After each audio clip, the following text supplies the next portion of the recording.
During the normal flow of execution of a program, errors occur. When an error does occur, there are some things to consider. First, it's usually pointless for a program to continue with its current task. It could be that a file didn't open for some reason, that a calculation has gone wrong, or some object is simply missing, or any one of dozens of other things could have happened. In almost every case, continuing the process will only result in making things worse.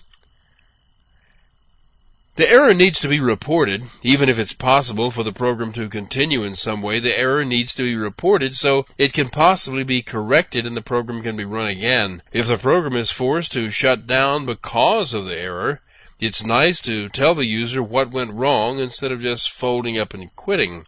The program needs the opportunity of continuing or not continuing to process. The program may just continue from where the error occurred, or it may need to skip some things and try a different approach. Maybe the program just needs to tell the user what happened and wait for further direction. Whatever needs to be done, the program needs the opportunity of doing it. That's what exceptions do for you. When your program detects an error, it will immediately abandon what it's doing and handle the error. You can write your code to ignore the error condition and move on, or go to an entirely different location in the program and do something else entirely. You can even choose to report the error and halt the program, and for some errors, that's about all you can do. In Java, when an error of some sort occurs, you create an object that contains a description of the error, and then use the throw command to cause the process to abandon its current activity and throw the exception object. Somewhere in the program, the thrown object is caught. It could be right at the point it's thrown, or it could be in the method that calls the one containing the throw statement. Or it could be several method calls up the calling chain. The important point is that once an exception is thrown, no other processing takes place until the exception is caught. Then execution continues from the point of the catch. The original block of code, the one that threw the exception, is abandoned entirely, and it's abandoned at the point the exception is thrown. Now, there's a definite procedure to be followed in throwing and catching exceptions, and there are even different kinds of exceptions, and some have to be handled in a special way. Now, the good news is that the compiler helps you in setting up your exceptions, so it's hard to mess up, really. For the most part, you can just code blindly on without paying any attention to it, and the compiler will let you know when you need to put in some code to handle the exceptions. The superclass Java Lang Throwable is the superclass of every object that can be thrown as an exception. Only objects of this class or subclasses of this class can be thrown by the Java throw statement. An object of this class contains some of the key information, such as a complete traceback that tells the receiver of the object where the object was thrown and how it got there. There are two kinds of exceptions thrown, checked and unchecked. The Java Lang Throwable class has two subclasses, error and exception. An object of this class, or one of its subclasses, is thrown for a serious problem.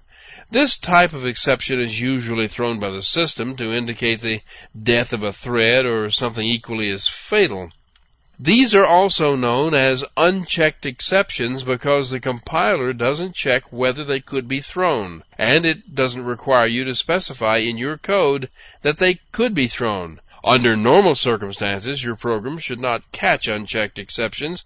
They should be allowed to continue up through the method calling chain until they reach the virtual machine, at which point an error message is displayed and the program halts. In special circumstances, such as embedded systems that must keep running, you may want to catch these, but be sure you know what you're doing before you try to continue processing.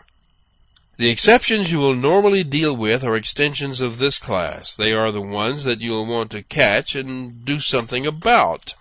These are known as the checked exceptions because if one is thrown, the compiler checks to make sure you have included the code to catch it and otherwise handle it properly. Not only must you catch it, but if you throw it from a method, you will have to declare that method as possibly throwing that exception.